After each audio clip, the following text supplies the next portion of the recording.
स्वागत है आपका विनर्स एकेडमी प्रयागराज में। मैं Sameer Shukla.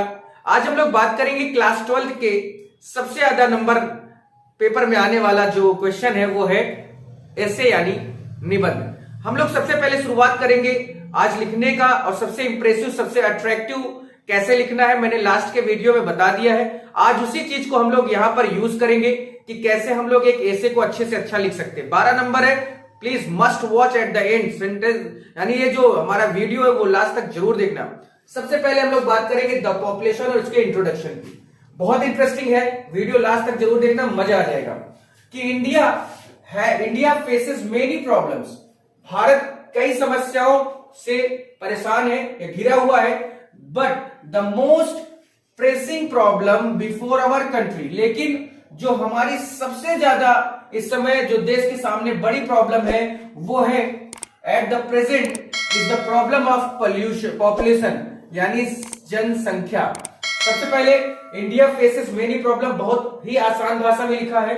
The most pressing problem before our country, यानी सबसे बड़ी जो हमारे सामने, हमारे देश के सामने जो प्रॉब्लम है एट प्रेजेंट यानी इस समय, is the problem of population, यानी जनसंख्या विस्फोट या जनसंख्या की समस्या सबसे बड़ी समस्या है। China is the first in population, China आज की डेट से या अभी तक वो जनसंख्या के मामले में पहले नंबर पर है। और कहां पर? पूरे विश्व में है।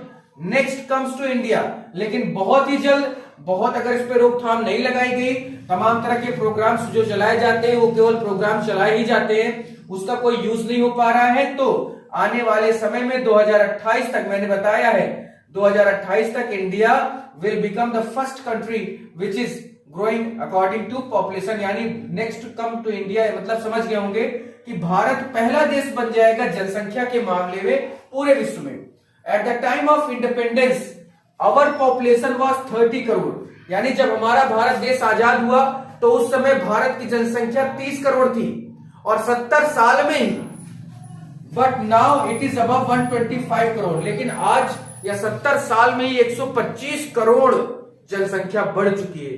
सोचिए, दुगने चौगुने 5 गुने से भी तेज बढ़ रही है।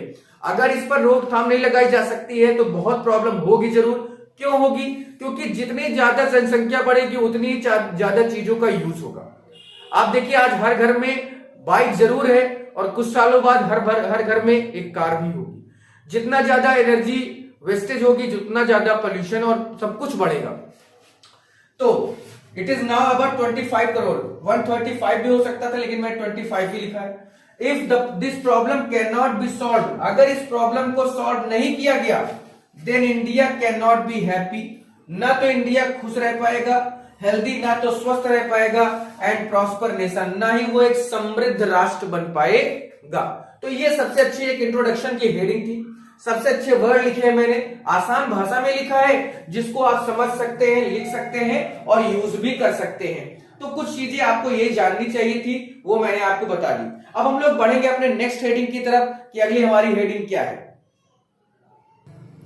देखिए, नेक्स्ट हमारी जो हेडिंग है वो है effect of over population. Effect of over population यानी जो जनसंख्या वृद्धि है उसका जो प्रभाव होता है वो क्या होता है। बहुत ज्यादा प्रभावित होता है, ये वास्तविकता है कि the effect of over population are felt everywhere. जो ओवर पॉपुलेशन है यानी जो जनसंख्या वृद्धि है इतना तेज, उसका हर जगह प्रभाव देखने को मिलता है। जैसे the trains are over crowded, जो ट्रेन है वो हद से ज्यादा उसमें भीड़ होती है। The land in village divided and further divided, जो गांव है वहां की जमीनें हैं वो खत्म होती जा रही है और आगे भी खत्म हो ही जाएंगी। The number of unemployed person is increasing, और सबसे बड़ी बात बेरोजगारी।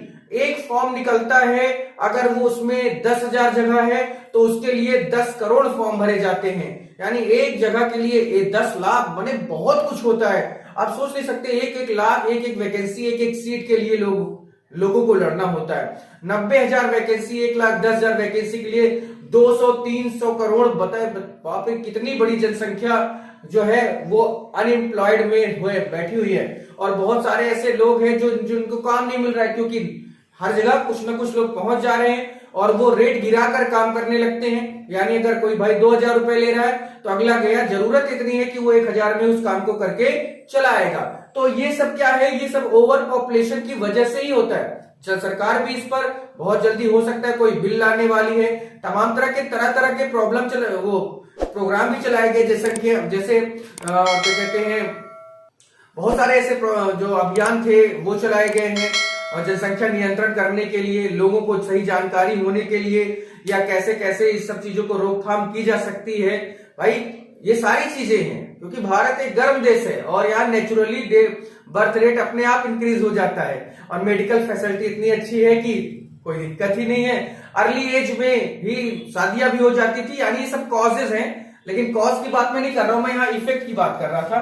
तो जैसे फॉरेस्ट आर डिसअपियरिंग, जंगल गायब होते जा रहे हैं, जीव जंतु शहरों में चले जा रहे हैं। The housing problem is growing serious day by day, और जो रहने की समस्या है वो दिन प्रतिदिन क्या है, बढ़ती जा रही है। देखिए बहुत आसान से और सिंपल सी भाषा में मैं इसको लिख रहा हूं, आप इसको आराम से तैयार कर सकते हैं, लिख सकते हैं। अब देखिए एक तरीका मैं आपको बता दूं, जैसे आपका यहां पर खत्म हुआ, 2 लाइन छोड़ के तीसरी लाइन से अपनी हेडिंग डालो, 2, 2.5, 3 पेज तो ऐसे ही चला जाएगा आपका, और एक इफेक्टिव दिखेगा भी, अच्छा लगेगा भी, है ना। चलिए थर्ड वाले में आते हैं। थर्ड हमारी हेडिंग जो है नंबर 3 है कॉज ऑफ ग्रोथ। नंबर 3 में कॉज ऑफ ग्रोथ यानी जनसंख्या बढ़ने का जो कारण है वो क्या है।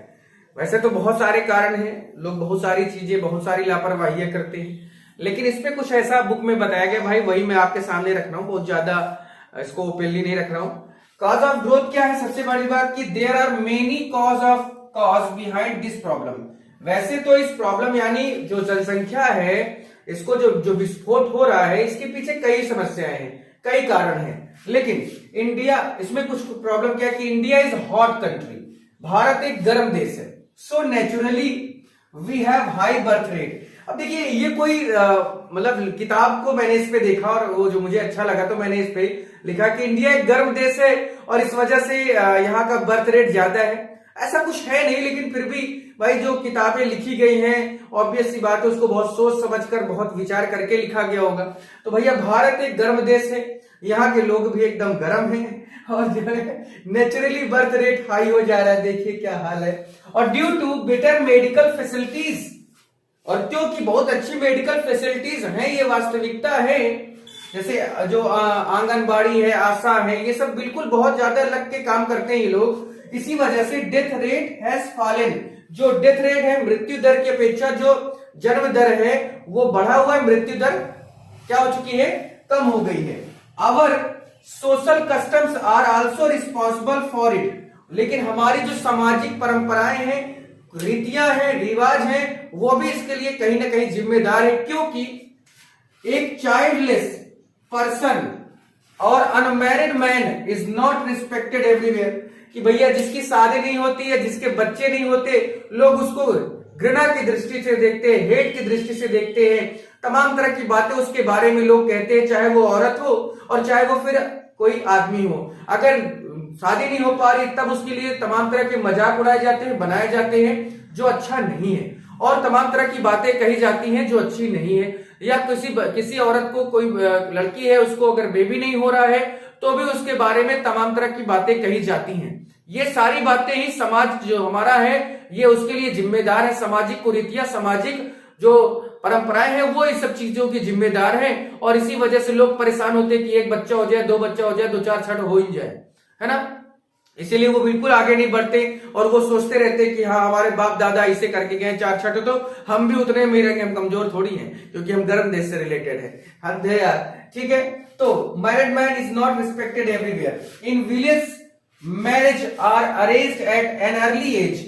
जो गांव है, गांव में भी पहले 14 साल 15 साल की लड़कियों की शादी हो जाती थी, और भाई जब 14-15 साल की एज में शादी कर दोगे तो 30 साल तक में 2-4 छठे तो खेलेंगे ही खेलेंगे।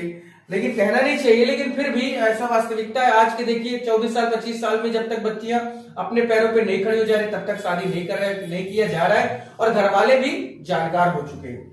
And a widower with children marriage again. और अगर कोई कोई लड़की है जो विडो है यानी विधवा है और उसके साथ एक बच्चा है तो उसकी भी शादी दोबारा करनी आवश्यक हो जाती है।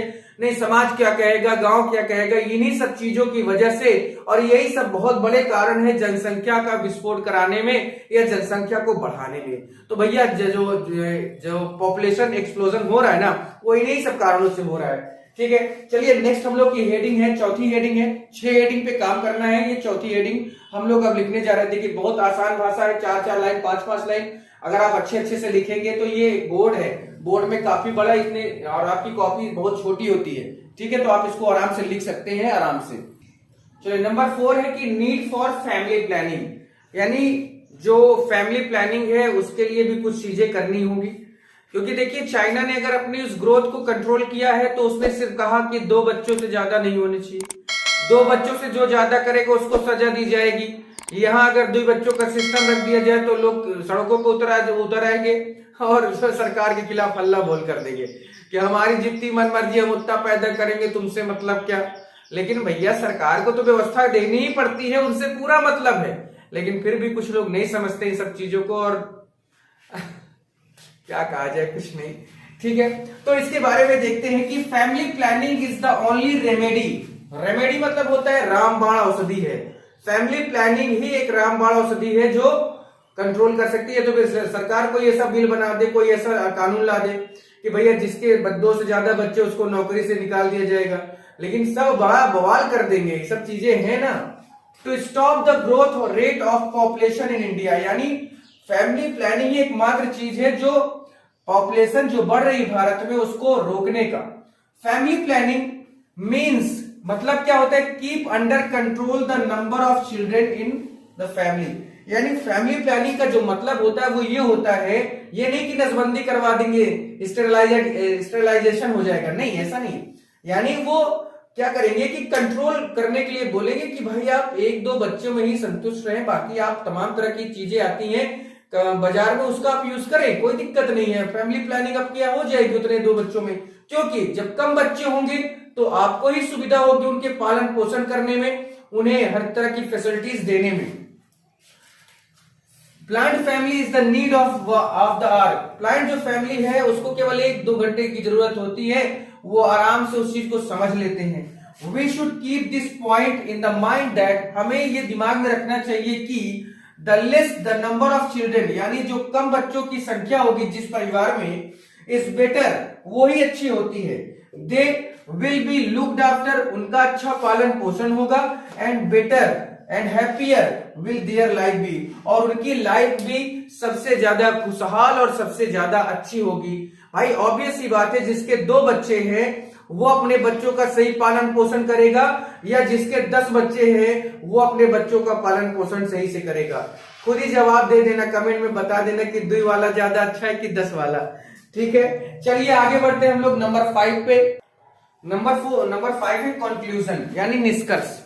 यानी अगर हमें निष्कर्ष का मतलब आप समझते होंगे, जो अंत होता है, क्लाइमेक्स होता है, उसी को निष्कर्ष कहा जाता है। तो निष्कर्ष क्या है भाई कि द पॉपुलेशन एक्सप्लोजन, जो जनसंख्या विस्फोट है, इज अ थ्रेट, एक धमकी है, एक तरह से चेतावनी है टू आवर नेशन डेवलपमेंट, हमारे राष्ट्र के विकास में ये एक बहुत बड़ी चेतावनी है पॉपुलेशन एक्सप्लोजन। यानी अगर इसी तरह से जनसंख्या बढ़ती रही तो हमारा भारत देश या हमारा देश डेवलपमेंट में ही रहेगा हमेशा, कभी डेवलप नहीं हो पाएगा, विकासशील रहेगा, विकसित नहीं हो पाएगा।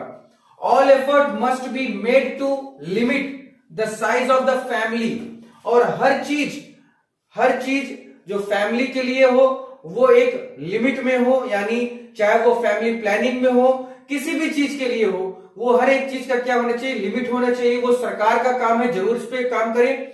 For the success family planning programme, जिससे क्या हो सके कि जब भाई चीजें लिमिट में होंगी तो क्या होगा, फैमिली प्लानिंग जो प्रोग्राम है सरकार चलाती है उसके भी कहीं ना कहीं उसमें क्या होगी, सक्सेस होगी, और वो कहीं ना कहीं उस पर ज्यादा अच्छा वर्क हो पाएगा। और सबसे बड़ी बात, the cooperation of the people is very necessary, और लोगों को भी समझना यहां पर जरूरी होना चाहिए। लोग भी समझें कि फैमिली प्लानिंग के क्या क्या फायदे हो सकते हैं। और एक जगह पर मैं अभी इसी किताब में ही देखा मैंने कि और वो चीजें हैं कि जो भारत सरकार है उसको भी कुछ पाबंदियां लगानी चाहिए, जैसे कुछ कुछ मैटर में जो अबॉर्शन है उसको भी लीगल किया जाना चाहिए, और जो लड़कियों की एज है शादी करने की या उसको भी उस पर भी विचार करना चाहिए, क्योंकि है जरूर 21 साल, लोगों 21 साल तक कहां कोई रुकता है, 18-19 होते ही जो है क्या करते हैं लोग कर देते हैं।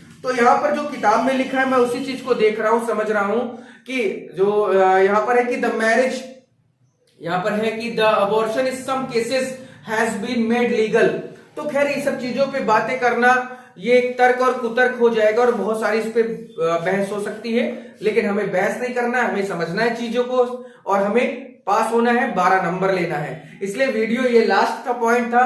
आपको ये अच्छा लगा होगा, आई होप। लाइक कर देना, शेयर कर देना, नए हो सब्सक्राइब कर देना, और कमेंट करके बताना कि कैसा लगा। कल मैं अपने एक नए ऐसे के साथ आऊंगा जो हो सकता है पोल्यूशन पे होगा। आज पॉपुलेशन था, कल पोल्यूशन होगा। फिर आज के लिए इतना ही, थैंक यू।